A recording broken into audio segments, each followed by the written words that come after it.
The Anti-Vaccination Movement by Riley Whalen and Hannah Silvera.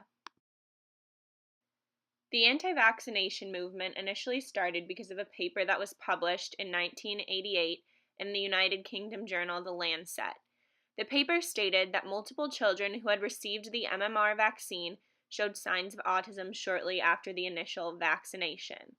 This led to an increased hysteria in society about autism and vaccination. Today, the vaccination is a 2-dose vaccine that protects against many symptoms. What happened next? The CDC and Institute of Medicine, as well as other agencies, conducted other studies to see if there was a link indeed. These studies found that there was no correlation between autism and the MMR vaccine specifically. After thorough investigation, it was found that Andrew Wakefield had multiple financial conflicts of interest when he initially conducted this study. Therefore, the study was proven fictitious and the article in the Lancet was found to be falsified. So why vaccinate? We need herd immunity. Herd immunity is amazing because babies are born with an immature immune system that can't fight most germs. There are some deadly diseases and germs, however, that their immune systems are not mature enough to handle, and without herd immunity from vaccines, they will become ill and may die. Additionally, vaccines create stronger immune systems. So how is the United States trending? Today there's an overall trend downward that's begun in 1996 when they really started tracking these things.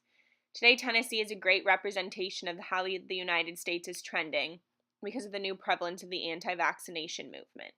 Tennessee had a rate of 89.7% in 1996, and today the rate is 86.2%, an overall decrease in parents opting to vaccinate their children.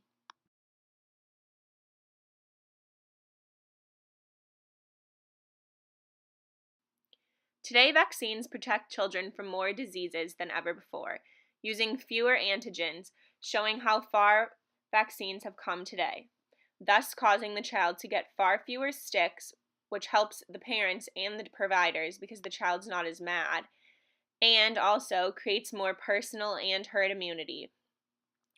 Today, there are 305 antigens in vaccines that protect against 14 diseases for children up to the age of 2. While 30 years ago, vaccines used 3,000 antigens to protect against 8 diseases for children by the age of 2. So how do you come into this? For our project, we had 2 main objectives. Our first objective was to argue that there is no correlation between the onset of autism and the MMR vaccination, and we hope that the information that we've provided you with at the beginning of this video as well as the end shows you why that is a correct statement.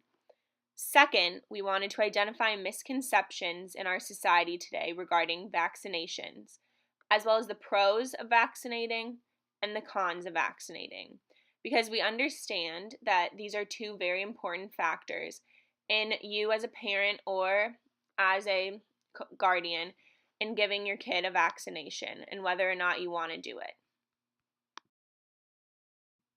There are 3 main positives of vaccinating your children, as well as many others that we haven't listed. One main one is the obvious, protection against the antigen, and by thus preventing the disease itself most of the time.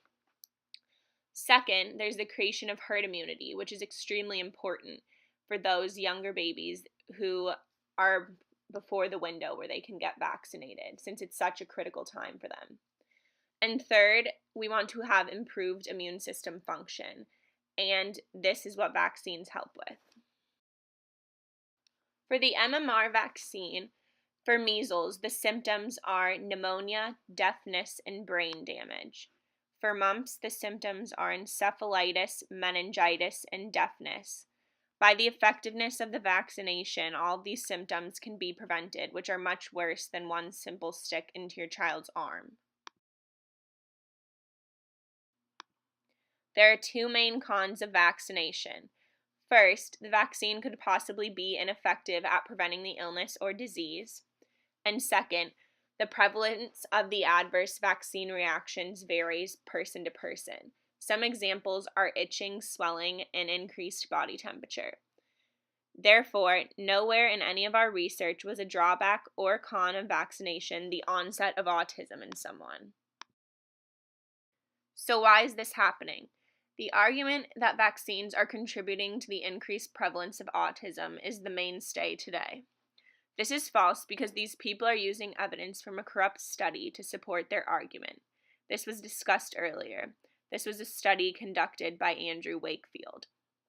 Second, there's a high level of misinformation as well as lack of education surrounding vaccinations and their side effects. So it's important that healthcare providers provide patients with all the information that they need and answer their questions appropriately.